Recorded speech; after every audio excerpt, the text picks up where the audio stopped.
During the summer of 1960, when Frantz Fanon, the pioneer of the anti-colonial revolution, was traveling through West Africa, he looked at the continent with concern, although it was the great year of awakening for Africa. No fewer than 17 sub-Saharan colonies gained their independence in 1960. But Fanon does not see freedom and hope, he sees national bourgeoisies in power, running politics like a business, plundering and robbing. The discontented workers are subject to repression as merciless as in colonial times. Unions and political opposition are driven underground, and the people who gave everything in the difficult times of the national liberation struggle are now asking themselves, with empty hands and empty bellies, to what extent this has really been a victory. Frantz Fanon was asking a good question there, and in this video I addressed this issue, specifically looking at the coup in Niger, and to what extent this crisis, just like the others, like generally this ongoing instability in many of France's former African colonies, is actually a legacy of colonialism. This kind of video is new for your History Fox, since as you know I usually do more biographies, mostly focusing on heroes and rebels fighting back against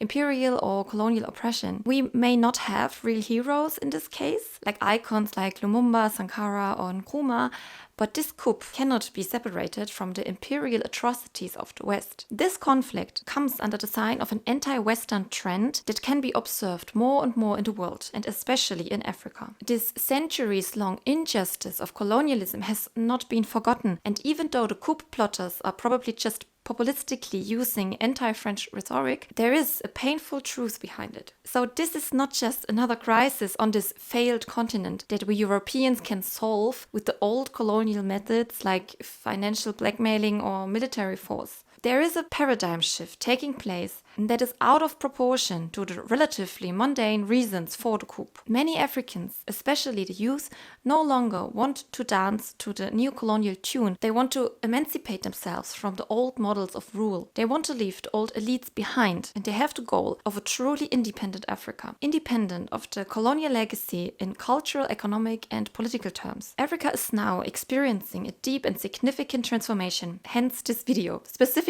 dedicated to Niger. This coup, which is one of a long series of coups and crises in West Africa, I mean we can already speak of a whole coup belt, is a result of the neocolonial policy of France, and I want to show you to what extent. So that was a long introduction, let's just start. So it was more than 60 years ago that Frantz Fanon wandered through the newly independent countries of West Africa, and he drew a rather grim picture of the new so-called freedom. He saw what we still see today, injustice and exploitation.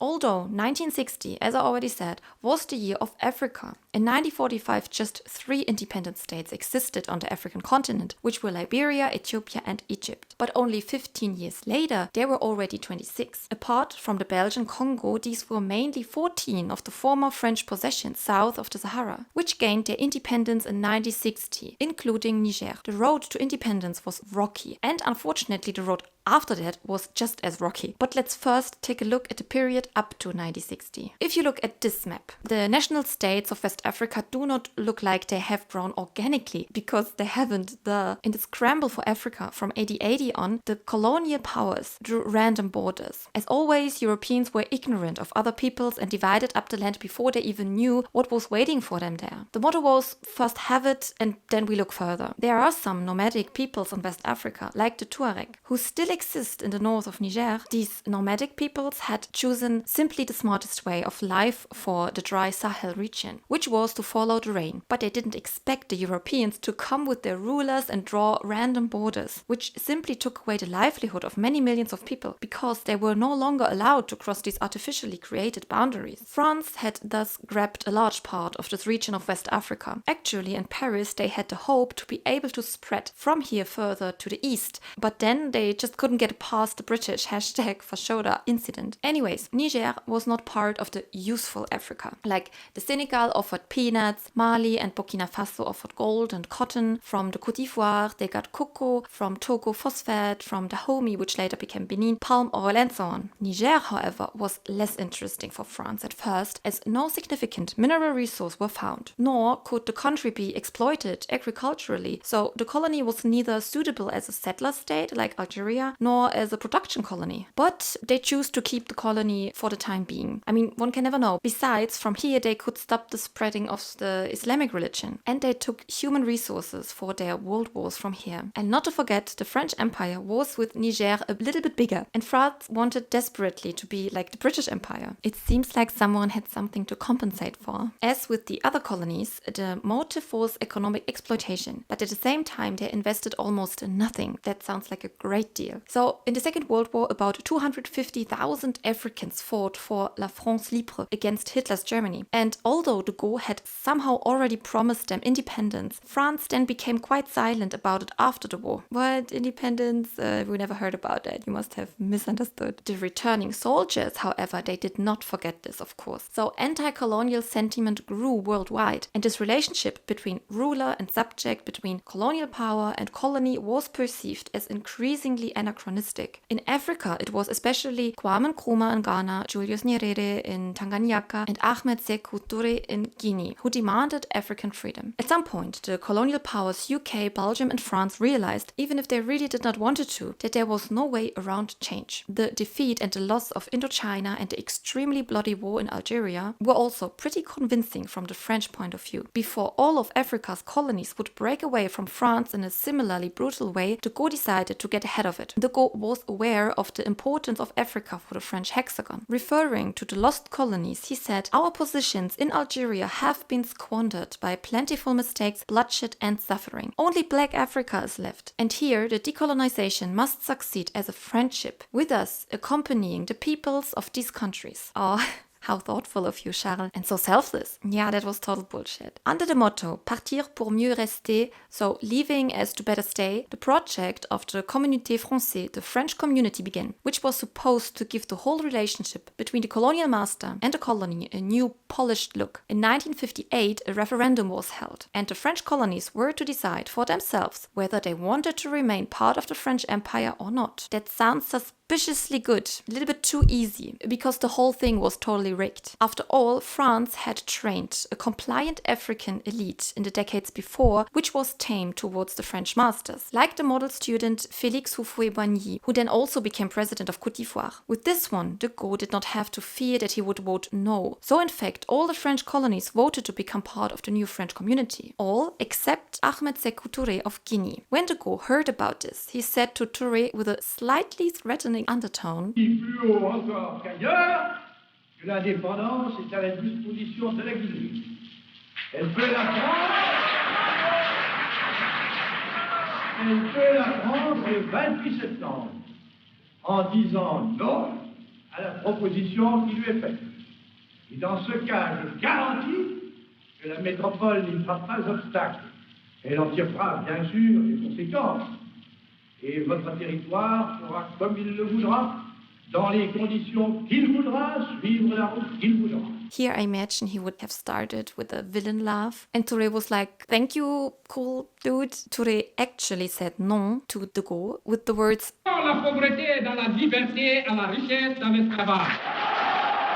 France then took all know-how, technology, whatever, out of Guinea, in the sense of, just look how you get along without us, like some kind of offended ex-boyfriend. In fact, Niger first aspired to something similar to Guinea, freedom from France. But France sabotaged this attempt. It was above all Djibo Bakary who argued for Niger's immediate independence from the mother country, and he had a lot of support from the country's disadvantaged classes. Paris reacted with massive countermeasures. Bakary resigned and went into exile in Ghana to the like-minded Nkrumah. Bakary was succeeded by the more conservative Hamani Diori, who bowed to de Gaulle's will, especially since he knew that Niger, without its own resources and production facilities, was simply still far too dependent on France. Niger, as well as the other countries of the French community, were now prepared by France for independence, which came 2 years later in 1960. France had nothing to fear here, having raised an obedient African elite who valued their privileges more than their own people. The new trendy thing then in 1960 was no longer the French community,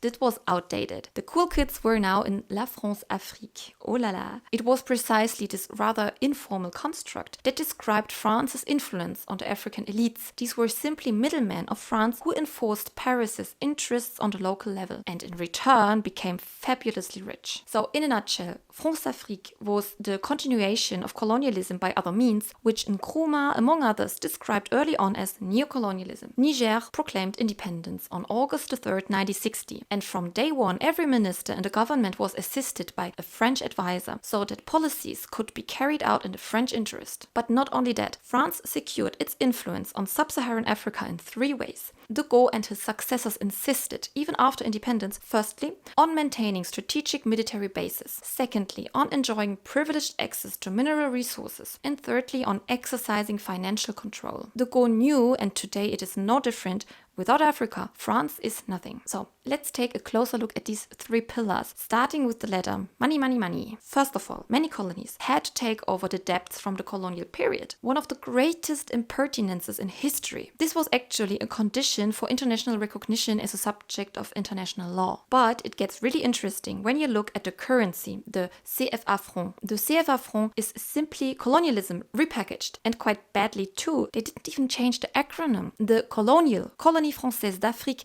simply became Communauté Financière d'Afrique. The French government is a specialist at reframing colonial structures, like they did with La France Afrique. However, Macron will now actually rename the currency to ECO. Sounds good, right? He actually stole that name from the ECOWAS countries, who wanted to launch its own more independent currency with the same name, ECO. But in order to undermine that, Macron quickly stole that name and announced that ECO will be the new CFA franc. That's kinda shady. Anyways, that's another story. The CFA franc was the currency designed by France to ensure French control survived colonialism's official demise. It represents a form of monetary imperialism, which makes sure that France stays in control of its African partners. At the same time, it hinders the development of African economies and keeps them subservient to France. That means that France kept and still keeps them deliberately underdeveloped. This lack of monetary sovereignty and forced dependence on France is one of the roots that a lot of the franc zone countries are among the poorest in the world. Next point on the list. Bang bang, the military. First of all, the following can be observed in all former French colonies in Africa. A weak military. But this is intentional. It is this endemic weakness which justifies the assistance and defense agreements with the French overlords. The former French foreign minister Louis de Gourignot said in 1979, Africa is the only continent that is still to the measure of France, within its reach. It is the only one where it can still, with just 500 men, change the course of history. The weakness of the African armies is thus a legacy of colonialism and somehow paradoxical, because on the one hand, it is weak enough to still remain nicely dependent on the former colonial masters, on the other hand, strong enough on their domestic scene